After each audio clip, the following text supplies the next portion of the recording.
They forgot to invite me for Christmas, so I went ahead and bought myself a cabin in the mountains. When they arrived with a locksmith to take it from my sister, they didn't realize I wasn't alone. They had no idea I had a lawyer, cameras, and a deputy on my side. My name is Aaron. I'm 31. A journalist. The older brother. The designated driver. The one who reads the fine print and shows up with jumper cables. In my family, that translates to background noise, reliable, replaceable, not the headline. My sister Haley is the star. She walks into a room, and people lift their chins like she brought the sun with her. I bring paper towels and a toolbox. I rent a modest one-bedroom, keep my shoes by the door, and my laptop's always charging. My life is deadlines, interviews, and filing copy at 1:13 a.m. while the radiator knocks like an impatient neighbor that I don't post much. I listen more than I talk. I assumed that counted for something. 2 weeks before Christmas, I was on the train home, headphones in, scrolling through a half-finished draft. The family group chat pinged. Mom. Can't wait to see everyone for Christmas at Haley's. She's hosting. It'll be magical. 27 heart emojis from cousins. 2 gifts from Dad because he still can't tell which button does what. I waited for the follow-up. Aaron, can you bring ice? Or hope you can make it. Nothing. Typing bubbles appeared, disappeared, then silence. I finally typed. Should I come on the 24th or 25th? 3 minutes. 5:10. Then Mom replied, oh honey, we figured you'd be slammed with work, and Haley's place is small. We'll do something with you later. Don't stress. It's easier this way. That sentence sat on my screen like a stain.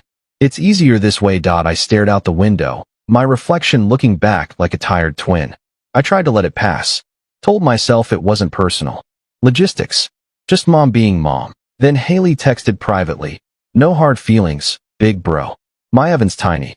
We'll hang after the holidays. Drinks on me. Across the aisle, a kid pressed his face to the glass. Pointing at the first snow. I unlocked my phone again. Opened a link I'd saved months ago. A mountain cabin listing. Small. Quiet. A roof slanting under white pines like centuries. I didn't tell anyone. The next morning, I called the agent, not to buy, just to ask if the porch faced east and how old the stove was. He said the view would make a monk swear. I closed my eyes and saw it. A place where my name would be on the deed, not on a chore list. A door that opened for me first. If you ask my mom, she'll say I'm steady. If you ask my dad, he'll say I don't need much. That's their way of explaining why the spotlight has never once found me. Growing up, Haley needed everything. Rides, fees, dresses, applause. I supplied. Not because I'm a saint, but because if I didn't, I'd hear that family means stepping up. Somehow, stepping up always meant stepping over myself. When we were teens, Haley got a used Civic for her 17th. I got to drive her to the DMV and wait 3 hours while Dad handled a call. When I landed my first internship, Dad said, unpaid, right? Good practice. You'll learn grit. 3 days later, Haley got a job writing Instagram captions. Mom posted 12 photos and called her our little wordsmith. I brought cupcakes to celebrate. Nobody took one home. This isn't bitterness. It's inventory. Numbers help me think straight. AT24, when my car died. I took the BUS AT24. When Haley's fridge died, I paid half. Because you make more sense with money. At 26, when I finally had a small cushion, Haley and Colin were between paychecks. Mom asked if I could spot them just a little. It was $1, $200. We'll Venmo next month, Haley said. Next month became after taxes. After taxes became when Colin's startup launches. It's been any day now for 3 years that I never saw the money again. I saw the receipts, artisan chairs, a neon good vibes only sign, a weekend in Nashville because flights were cheap. I told myself I'm older. I should help. The headlines never pick the steady ones, and that's fine. But the little cuts stack up. Haley's birthday. I drove an hour to hang balloons while she got her nails done. Mine. We should plan something. Text that never got a date. When my feature finally did numbers, Dad said, careful with your opinions. Don't get political. When Colin bragged about scaling a content pipeline, Dad clapped like he'd discovered fire. Thanksgiving was the dress rehearsal for Christmas. I arrived with pie and a bottle I couldn't really afford. Haley showed up late, empty-handed, with a story about the butcher messing up her cut. Mom said, she's had a week. Be kind. I carved the turkey while Dad filmed Haley tasting her own gravy for Instagram. Chef's kiss. After dinner, Mom cornered me by the trash bags. Honey, can you look at Haley's budget? They're drowning. Maybe help with December rent? You know how expensive everything is.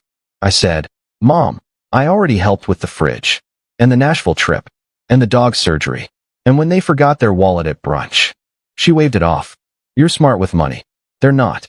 That's why families balance each other. I said nothing, because the words I had weren't fit for holiday decor. 2 days later, Dad called.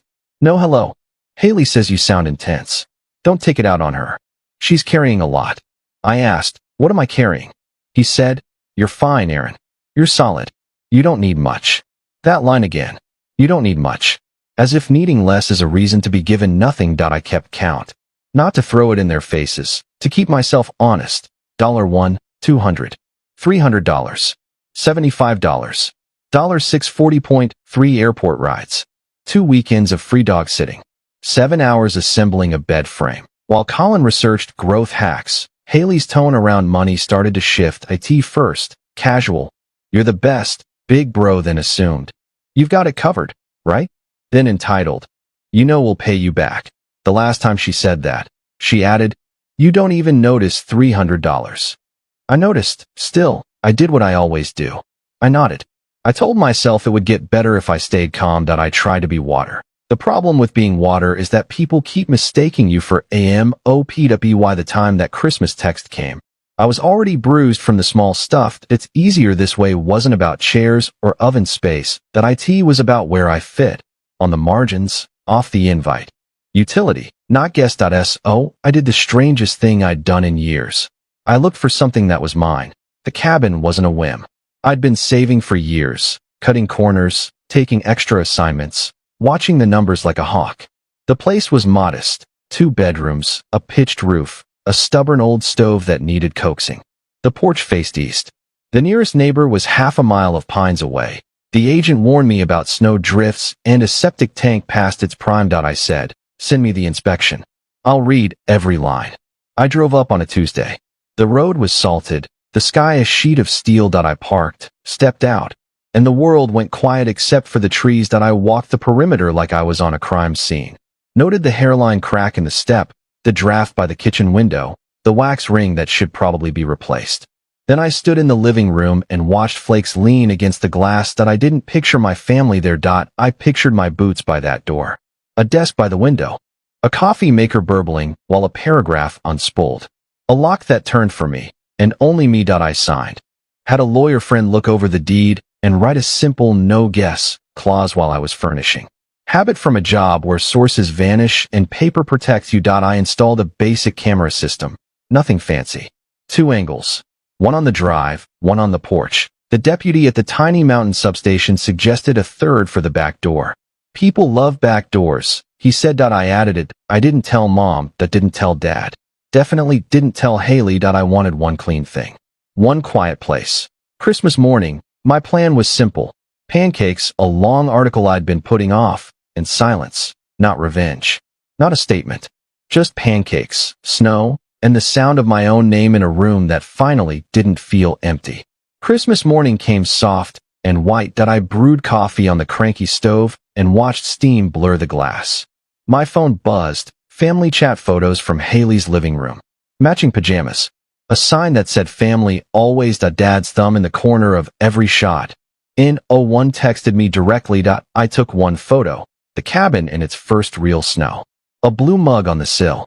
Fire in the small black stove. I sent it. Merry Christmas from the mountains. Finally did it. Mom, you bought a cabin? Dad, looks pricey. Haley, stop. That's adorable. OMG, we need to get away so bad. You're the best for thinking of us. When can we book a weekend? I stared at her string of exclamation points. My chest went cold, then hot. Me, it's not a rental. Haley, LOL okay, but like, we're family. Me, I'm spending the winter here. It's not set up for guests. Read. Dad, we'll chat after the holiday. They chatted 2 weeks later, by showing up. I'd driven down to the general store for groceries. When I came back, I saw it instantly. Tire tracks clawing up my drive, fresh boot prints stamped deep on the porch rail. A smear where someone steadied themselves that I unlocked the door, and the hairs on my neck rose for reasons I couldn't name. That on the mat lay a folded note in Mom's handwriting. We popped by. Haley loved it. She and Colin really need a reset, and we thought a few months out here would be healing. We brought a locksmith since we couldn't find your spare, but we didn't go in. Call us to coordinate keys. Hugs and kisses. We brought a locksmith. I checked the porch camera. There they were, 11:42 a.m. Mom in her puffer, Dad in his old beanie, Haley in white boots, Colin behind them holding a borrowed toolbox for effect, and a van. A guy in a hoodie with a coil of tools. The locksmith. The footage showed Dad trying the handle, Mom waving her hands, Haley filming like an influencer, Colin shrugging as the locksmith bent toward my lock with practiced hands. The video ended when my storage filled up. My stomach flipped. I called my lawyer. Then the sheriff's substation. The deputy who'd told me about. The backdoor camera answered on the second ring. Name? Aaron. Address? I gave it. He whistled low. Yeah, I know the place. You've got them on camera? 3 angles, I said. And a locksmith. Save the footage to a drive, he said. Don't send it anywhere yet. I'll come by. I made tea. Didn't drink it. Just sat at the little table and counted my breaths. My phone lit up. Mom. 6 missed calls. Dad. Forgot Haley. 3. A text from Colin. Dude. We were just trying to help you not be alone. The deputy's knock was steady. He watched the clips, face unreadable, then said, family or not, trying to defeat a lock is attempted unlawful entry. The deputy said, say the word, and we file. He gave me a card. If they come back, call while they're there. Don't go out alone. I looked at Mom's note on the mat and thought about every you don't need much I'd swallowed. Something in me finally settled. I texted the family. Don't come back. You're on camera. I've spoken to a lawyer and a deputy. They didn't take it well. Mom called first, voice sweet and sharp. Why escalate? Haley's fragile. We just peeked. You brought a locksmith, I said. Oh, stop being literal, she snapped. Dad left a voicemail. Don't be a jerk. You've never understood generosity. Haley texted, you're acting like some rich recluse guarding a yacht. We're drowning. You owe me. My lawyer, Priya, drafted a letter. Any attempt to enter will be treated as trespass with supporting video evidence. The locksmith's company called to apologize. That night Dad sent a photo of Haley crying. This is what you're doing to your sister. I didn't reply. I scrolled through years of messages asking for money, rides, favors, until I stopped at one of Haley holding my press badge. Makes me feel important. The next day, I brought donuts to the deputy. He said, sometimes just filing the paper keeps people in line. I filed. Quietly, days passed. Coffee, words, walks. A fox at dusk. I fixed the lock they scratched. Then came the flood. Missed calls, new group chat, family reel. Mom, you're taking things too far. Dad, real men don't hide behind cops. Haley, we found a tenant. You'll make $2,000 a month. Let us manage it. Colin, revenue share, 70/30. I laughed. Priya said, your boundaries don't need a pitch deck. Then one night, headlights in the trees. Haley's boots on the steps. Mom in the car. Colin behind her. I called the deputy. He arrived slow, steady. Mom, we're just here to talk. He said, the porch is private. Haley crossed her arms. He's making this a scene. I opened the door just enough. Leave. You'd rather call the cops than share? She said. It isn't empty, I said. I'm in it. Mom whispered. You've changed. Yes, I said. They left. I wrote down every detail. Priya later said, you don't have to explain. Just live. Spring came. I learned when the sun hits the ridge, when the light lands on my desk like a promise. I turned in a story I loved. Slept like someone who trusts his locks. Mom sent an Easter card. You'll always have a place here when you're ready to stop being stubborn. No apology, just revision. I kept it under a paperweight, a reminder of goalposts that moved at BY Summer. I knew the feed store guy, the librarian, the waitress who calls me City. A cousin texted, group chat says you went nuclear. True, I wrote. I changed my locks and kept my keys. He said, wish I had your guts. That it's not guts. It's paperwork and a decision. Haley posted about forgiveness and family first. I scrolled past and chopped an onion. Cried only because it was fresh. Sometimes I still hear their voices in my head. Then I look around. my mug, my table, my porch light blinking on for moths. And remember, ease isn't peace. I kept one line from that winter on a sticky note above my desk. This isn't about payback. It's about boundaries. I didn't buy a cabin to punish anyone. I bought it because people deserve doors that closed. I'm Aaron. Journalist. Oldest. Former background character. I still carry jumper cables, still bring paper towels, but I don't hand over my keys. The cabin isn't a symbol. It's wood, screws, and a stove that sighs when it heats. That's where I learned what my name is worth. They said I don't need much. Here's my answer. I need what's mine to be mine. And when the first snow falls again, I'll make pancakes. No photos. No group chat. Just me, coffee, and a headline only I need to read. I wasn't alone.